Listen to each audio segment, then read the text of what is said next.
G'day, welcome to this episode of the Tim Borg Show. In this video we're going to look at my 2018 Nissan LEAF. This is my more full in-depth review that I've been meaning to make for the past 2 years. So I'm going to call this review a 2-year ownership review, so I'm an owner of this car. I've owned it for over 2 years now, and so let me talk about how it's been for the last 2 years. So it's a good little car. It's awesome, but right now I've just got it on a charge and stuff. So plug it into the wall there with the cable, and that's how I do it. I really like the headlights on it. It's one of my favourite things about this car. It's so gorgeous. I think all the styling lines on this car are stunning, and that it's one of the best looking hatchbacks on the road. It's a really beautiful car. Certainly, it looks better when that's down. But yeah. And these headlights, they're just gorgeous. Oh my god, it's so stunning. Yeah. So this one was actually made in Japan, so it's very high quality. The paint's really sturdy, strong, thick. It's actually like the white isn't really white. It's actually like a pearlescent, metallic-y kind of speckles to it. It's a high quality. It's way nicer than normal gloss white. Sorry, it's a bit dirty here. Yeah. I'm trying. Anyway, so it's a long story, but yeah, I bought this car for $26,000. Or $25,000 plus on rates 2 years ago, and it's been a pretty good car for me. It's never had any major problems. It's certainly been very reliable. Yeah, I have had to change the 12-volt battery. Yeah, it's unlocked. I'm just going to open some doors and show you things. Alright, so let's have a look at the boot here. Now, it has got massive boot space. And this is there's also like an extra cable you can get for charging at public AC slow chargers. They're like BYO cable, bring your own cable. They don't have their own cables built into them. You ever seen those ones? So this is what that cable's for. And this car has type 1 charging plug on it. One side's type 1, the other side's type 2. So that's because type 1 and type 2 are compatible. So as you can see there. So that's how that works. Oh, sorry about the mess. It's a bit dirty. I need to vacuum it. I should have vacuumed it. Yeah, it's got a little pocket thing in here. There's a spare. There's like a little toolkit thing. And tire pump thing set. There's no spare tire on this car, so you only get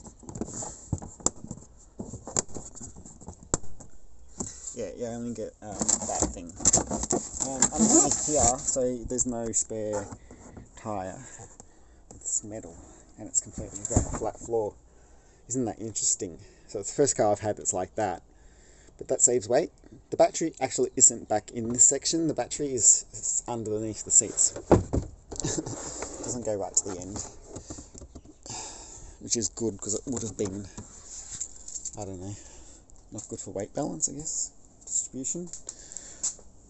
And you need to have a safety zone, crash zone, knock on wood, but if somebody hit you from behind, you don't want your battery near the back of the car. So they try to have it further away. Yeah, I do need to give it a better clean before that. So a long story, but I've actually sold this car now, and somebody's coming to pick it up at 11 o'clock, and I've left making a more in-depth review about it to the very end of my ownership. I'm doing it right at the end, because I keep saying I've got to do it, and I keep forgetting about it. Even though I want to have I would love to have a viral EV channel on YouTube, but I just can't be bothered, trying to make all the videos. actually doing it. I've made a few videos. If you look on my channel, I've got a few videos about this car. I mean, you know, so. But I tried to start making a review of it once, and I only filmed a 5-minute thing, and then I realised the audio quality was garbage because it was outside and it was a windy day and it was making that, you know, wind microphone sound. So I just gave up on that video. But yeah, if you look back on my channel 2 years ago, there was some videos about this car. Alright, let's have a look on the inside of it. So this is what the back seats look like. I just got a roadworthy on it, so it passes roadworthy now. It's pretty good because it's like 7 or 8 years old, whatever now. 2018, and now we're in 2025. Huh? What is that? 7? Yeah, 7 years old car, and it's all perfectly roadworthy. I think I need to put the light on it. How do I do that? Why isn't it working? I thought this phone would let me, but it won't while I'm recording. I'd have to stop the recording and start it again. That sucks. Oh well, I do have the light on in this garage, but sorry about that poor lighting, okay? Anyhow, I don't know if I should turn it on. It's charging right now. The seats are beautiful. One of the nicest things about this car is just how nice the seats are. It's a little bit dirty, isn't it? Roadworthy testing mechanics and stuff. Maybe it's my fault. Yeah. Everything is so high quality. And so the interior doesn't really look like an EV car interior. It just sort of looks like any Nissan car. Yeah, that stereo is not the kind of stereo you'd expect to see on an EV. But it does have a big screen there. Anyway, let's sit inside and... Oh.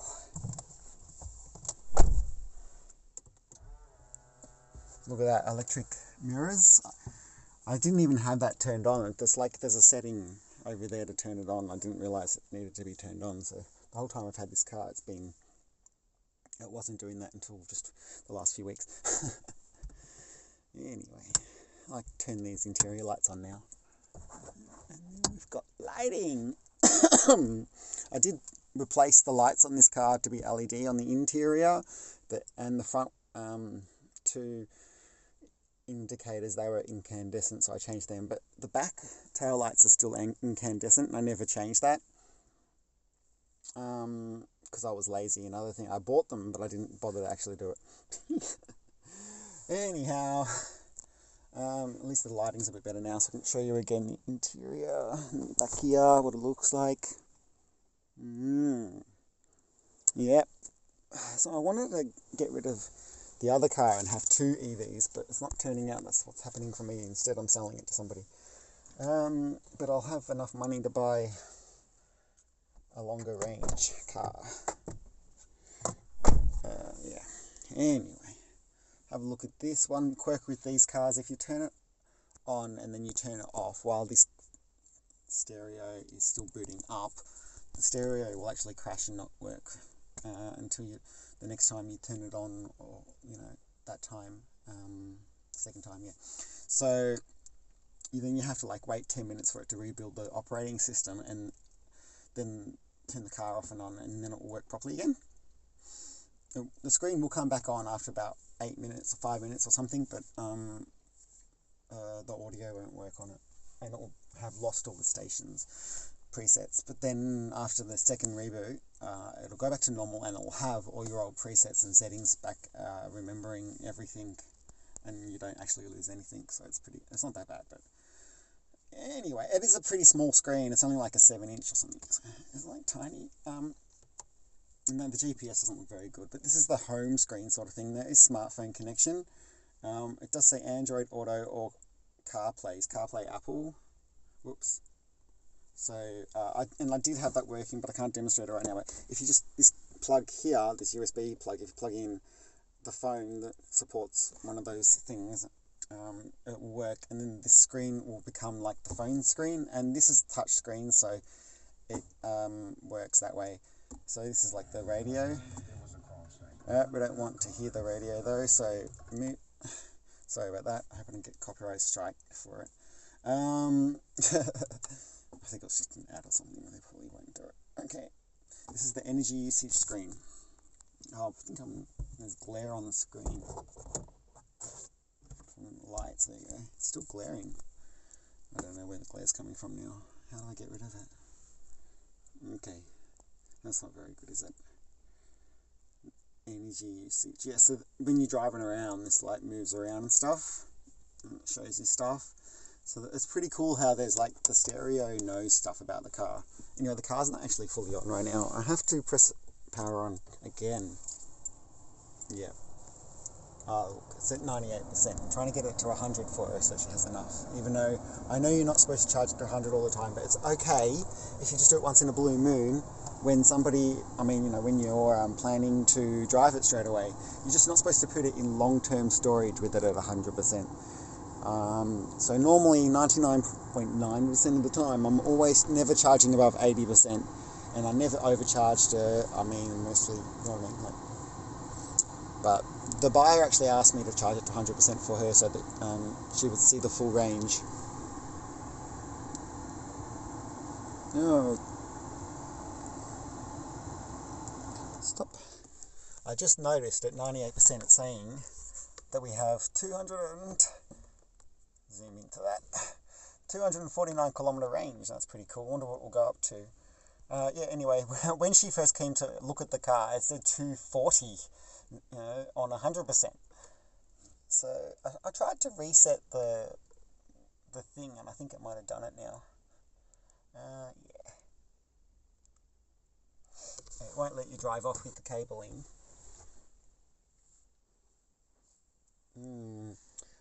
There's climate control on this stereo as well. Yeah, it's off right now. Save power. And charging stations. As if that's going to have up-to-date information on it. It doesn't. So, Navi, map.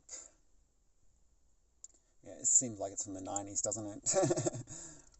I think it's just the way the graphical user interface looks, though. Zero emissions, energy usage, nearby. That's weird. Vehicle.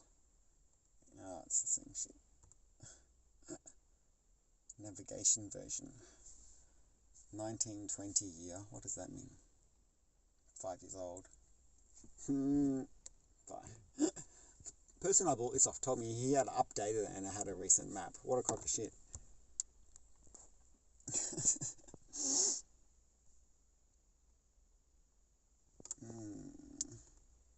Audio. Source.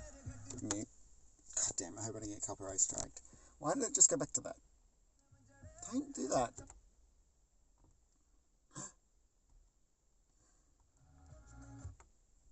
Oh shit, sorry, I'm not doing a good job of it. It keeps going back to the map. Phone, it can do Bluetooth phone stuff. Info, connecting to Bluetooth phone, please wait. It's not there, now it's stuck. Anyway.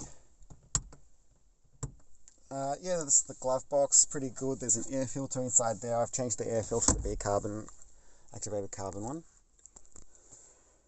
It's got cup holders here, if you can see it, barely see it. It's a very comfortable car. It's two cup holders there, two cup holders there. The only thing is this pocket here is a bit small.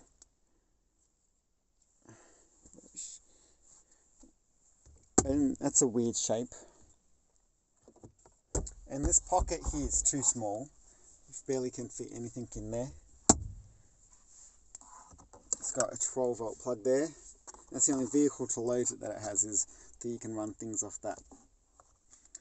You could run a laptop or something off this with a little inverter. It has a high amperage, I don't know, kind of. Yeah, anyway, it's a great car, I love it. It hasn't been 100% perfect, but it's 99.999% perfect. Like, there's a problem with the stereo that malfunctions if you turn the car off and on too fast, stuff like that. But mechanically, it's perfect. I haven't had to service it in the time I've had it. I don't need to go to mechanics with it, which is great. One of the best things about EVs, yeah, it's really fun to drive. It's so fast. This car has only 110 kilowatts of motor power, but actually has also 320 Newton meters of torque, which makes it super fast. This particular car has 79,790 kilometers. When I got it, it was about 69,000, I think. And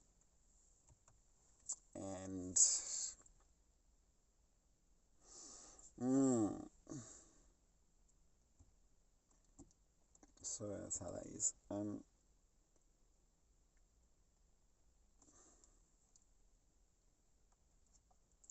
Yeah, you can. The battery capacity is at looks like 100% there, but really it's on. I've got Leaf Spy, and it was at 87.37%. Okay. Battery temperature, charge time, practically fully charged. Wonder if I get 10. Oh, she's going to be here at 11. It's already 10. Is it really 10? Oh no, it's 9. The time is wrong by 1 hour. Okay. Alright, so everything is integrated here. You see the audio, all the GPS stuff. And when you use Android Auto, the integration to the car continues. It's so cool, actually. And I had the car for years before I realized I could do that. I mean, I did know I had it when I first got it, but it didn't work, and I had to buy a new phone, and then I didn't try it. When I did try it, the cable was broken. You need to have a perfectly good cable. It needs to work with data as well.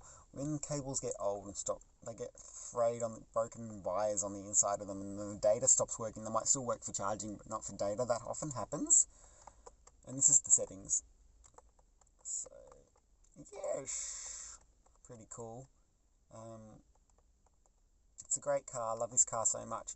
My original plan was just to upgrade to a long-range Leaf, or get a long-range Leaf and have this one. And I was going to give this car to my mum and have 2 EVs and get rid of the old petrol car. That's a Toyota hybrid in the background over there. You can see through the back window. Anyway, that hasn't happened. And instead, this one's leaving. But my mum expressed concerns that she wanted a EV with a longer range or something, you know. So it's probably best that. Yeah, like I own a holiday house in the country. I have taken this car on a 430 kilometer road trip, and in the if there's videos detailing that. So if you watch that, you'll see that, you know, I didn't have a great time at the charges, but I was waiting there too long because of range anxiety, and I didn't want to like get to my charge location with 1% or something. I wanted to have a buffer of at least 20%, because I don't like even driving it around with less than 20%. You know what I mean? But that's like the mentality you have from driving a petrol car, isn't it? But I'm a lead foot, and I'm always worried that, you know, I'll put the foot down for a second and then, oh no, I've drained the battery too much and now I'm going to run it. It never happened though, but I didn't go on a huge number of road trips. I ended up, you know, going back to the Prius and taking that up to the country, and only ever took it to the holiday house once, this EV. But the time I did, like, it took me an hour, you know, more than an hour. It was like an hour and a half. But I stopped at 3 different places to top up, and so each place I spent at least half an hour. I think the first one I actually spent 45 minutes, but yeah. It charges really fast up to 80%, but then from 80% to 100% takes forever. So it can literally take an extra half an hour or 20 minutes or something like that, especially if it's rapid gating. And I think that might have happened to me once on that trip, on the way back or something, I don't know. Yeah. Yeah, the worst technical problem with this car is its critical flaw of not having a cooling system on the battery, or heating system for people who live in freezing cold places. But anyway, I live in Australia, Melbourne, so it's not that cold really. We don't really need battery heating, but we do need battery cooling because it does get hot in summer, 40 degrees and stuff. You know, anyway. I have also taken this to Torquay. There's videos about that. I took it to Apollo Bay one time. I didn't actually make videos each time I took it to up that way, but one time I did, which was a whole bunch of videos, and it's a whole playlist. Instead of making a single long video, that time I decided to make like 20 short ones. Anyway, this video's gone for 20 minutes already. So would I recommend this car to other people who want to buy it after owning it for 2 years and now deciding to sell it to buy something different? I would still recommend this car, but I would obviously recommend that if anyone can afford the extra $5,000 on the market, $7,000 or whatever, that they should get the long range MG, I mean, what am I talking about? Nissan Leaf? Yep. Yeah. Look, if you can afford a long-range model with the extra larger battery, then you should get it, you know. And so this one only has, as I said, it's a 40 kilowatt battery, and that's good for 275 kilometers normally if you're not a lead foot and you drive like an old granny, right? And you have it in eco mode and B mode, regenerative braking mode all the time. It's got B mode like a Prius. Anyway, if you do that, that's okay for just city driving and stuff, and short country trips to neighbouring towns like Geelong or Ballarat or something. But if you want to live, I mean, if you want like to have a car that can go all the way to Apollo Bay or something on a single charge without stopping at Torquay to charge up for 20 minutes, then you're going to need a longer range battery, like a 64 kilowatt, 60 kilowatt or something. So anyway, there's a long range Leaf in it, has a 61 kilowatt battery. Yeah, so that one can do 385 kilometer range. So you get an extra 110k range out of that extra 10, 11 kilowatts. Yeah, actually, the efficiency of this car is, I think it's about 18 kilowatts per 100 kilometers on the freeway. Yeah, it's pretty bad actually. That's because I'm a lead foot, but that's what I was getting on the average when I looked at this thing here. But it doesn't say it in that way. Instead, I don't know, you do the maths, but what does this say now? See? This is the thing I was just saying. That's a funny coincidence that it was just on that screen. 6.5 km per kilowatt hour. So each kilowatt hour, that's 6.5 Ks. So, yeah. But we don't know how many kilowatts there really is usable after so many years, 7 years. And I guess it's lost 12% of its battery capacity because it's down to 87%, right? 13% of the battery capacity is gone. All right, anyway, so I probably should wrap this up. What do I think about this car? I think it's fabulous and that everyone should buy one. No, yeah, get a long-range Leaf. The long-range Leaf is also faster by 1 second. You also get, it's a 160 kilowatt electric motor with 340 Newton meters. So you get an extra 20 Newton meters of torque and 50 kilowatts of propulsion speed power, making the car 1 second faster. And the whole time I owned this, I just really regretted not buying the long range Leaf. So look, there's still a small chance I might buy one, even though I know about how bad the battery degradation is and stuff. And it's old, I don't know. I'm thinking about it. Maybe it'll be the next one, but I want to buy an MG4 after this, to be honest, or maybe even a Cooper Born. We can't get the ID3 in Australia, so that's not an option. I've never bought a German car before, so I'm not sure about Cooper Born. I've also never bought a Chinese car. I've always only owned Japanese cars my entire life. I'm a JDM bro. And I used to have a JDM enthusiast channel, and it was called that, and it used to be, and I deleted it, but then I re-uploaded some of those videos, most of them, not all of them, to this channel that I'm posting this to. So if you go look on my channel, on my videos, you'll see all my old JDM videos and stuff where I've got videos about, petrol Japanese cars that I've owned in the past, like a Celica, and other car reviews I did about my friends' cars and my cars in the past. So you should check out my channel. There's other car videos, because I would like to be a viral car channel instead of trying to do gaming. Gaming's not that easy. Yeah. But I've also got gaming videos. This channel, it's like everything. It's not just one topic. I know that that's totally abnormal for YouTubers. But I try to have multiple channels, and then I just get attacked by people. They say I'm a troll for having multiple channels and accounts. I don't know, shit like that. You know what I mean? Like it has been bad vibes in the past, and you don't get as many subscribers if you try to bundle everything together. I can accumulate my subscriber number faster. I think that was my theory about it. But yeah, I don't know. Anyway, people unsubscribe all the time. It's like, oh, now I subscribed to you because I thought you're a car channel, and now you're making gaming videos, so they unsubscribe. I reckon something like that. So it's shit.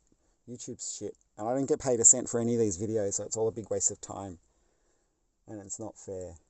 And Google company, they owe me $70. They actually stole $70 off me. I had $77 in my AdSense account that was unpaid, and then I used to be a partner, and they took away the partnership just because I no longer fulfilled their requirements, right? And then they set these super high requirements because I deleted my old viral channel.